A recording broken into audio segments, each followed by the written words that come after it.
Now, we begin this hour with a look at former pro athletes trying to change the conversation around cannabis. 19 states have legalized recreational cannabis use, and also almost 40 states have cleared it for medical use. Yet, it still carries a stigma.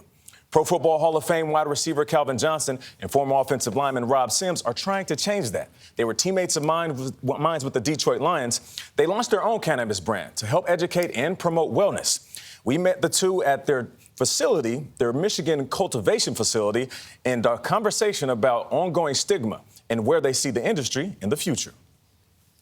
Do you believe that athletes, not just in the NFL, but across all professional sports, do you believe that they smoke?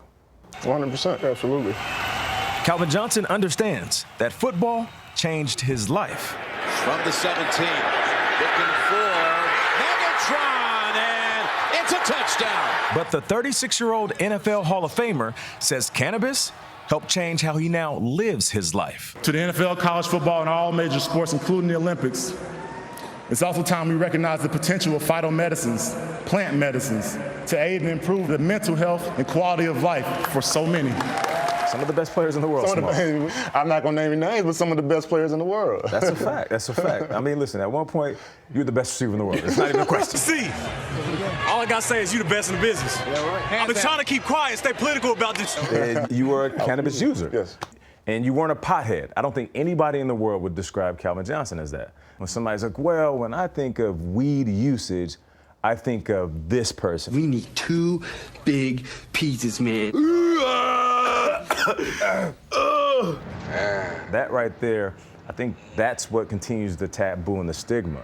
These images that have been burned into our minds of what a user of cannabis looks like. It's hard to rehab from that. It's hard to rehab from that. All right, so these are the babies? These are the babies. At this cannabis grow facility, 1 hour outside of Detroit, retired NFL stars Calvin Johnson and Rob Sims are trying to help erase the stigma of cannabis use. We harvest them in about 63 days or so. 63 days. Then we harvest them, and then they go into our dry room, and then from there it's probably another 10 or so days that they're ready to go.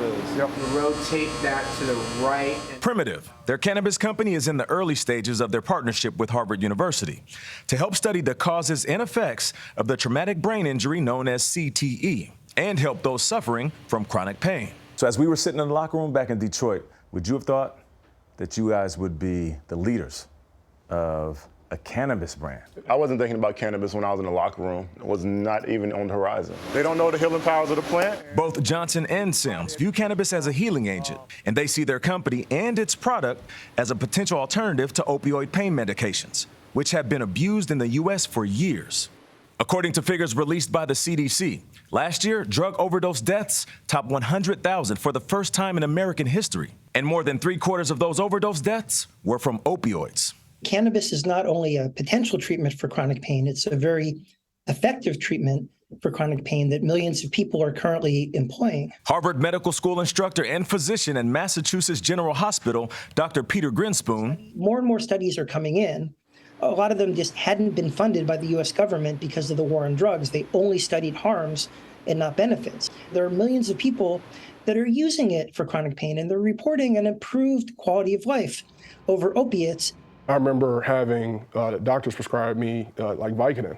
I remember the directions saying, take when you have pain. But here I am, a football player who was torn my pec, and I just thought it wasn't good for me to sit at home and pop pills. I initially started using cannabis in college, but really didn't become a frequent user until I got into the NFL when the injuries started to pile up. And that was really what it was for. I mean, it helped to sleep, but really just to overall improve my quality of life. I had to be there for whether it was my family, my teammates, and the weight that we have to carry, and to be able to compartmentalize, it was something that helped me, be able to de-stress. I'm curious to see if you can recall the injuries you have had in your career. We've all had concussions. We played this great sport, both shoulders, no surgeries there, just injured shoulders, obviously fingers, ugly fingers, surgeries.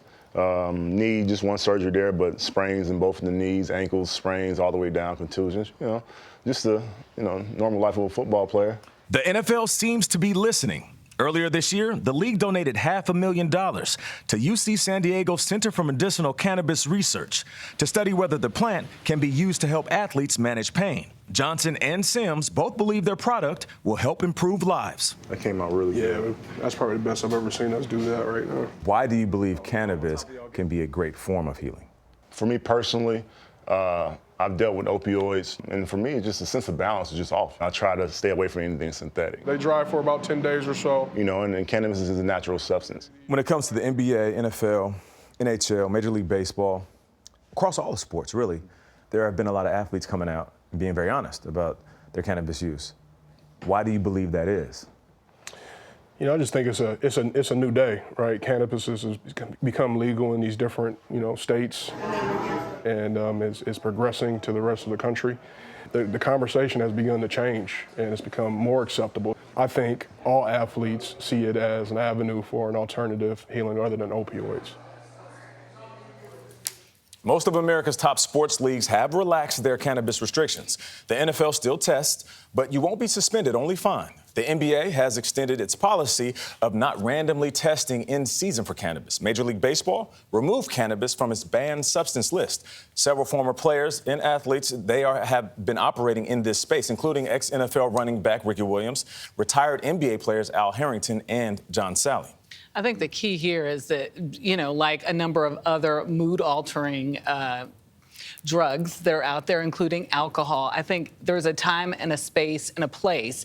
And for these guys, what they're saying is, you know what? This is in the realm of our healing process. Right. And keeping it in that realm, I think for a lot of people is something that they feel, hey, I can deal with it when I look at it from that aspect. So, I have Tourette's, right? I've been public about that, and I just tried cannabis for the first time. How was it? A couple of months ago. I'm still trying to find an amount that works. Okay. But I didn't try it until now because of the stigma. Right. Yeah. So I think this story is important. I felt like I shouldn't do it, or I should maybe not admit that I'm doing it. Yeah. I did it in a state where it's legal, California.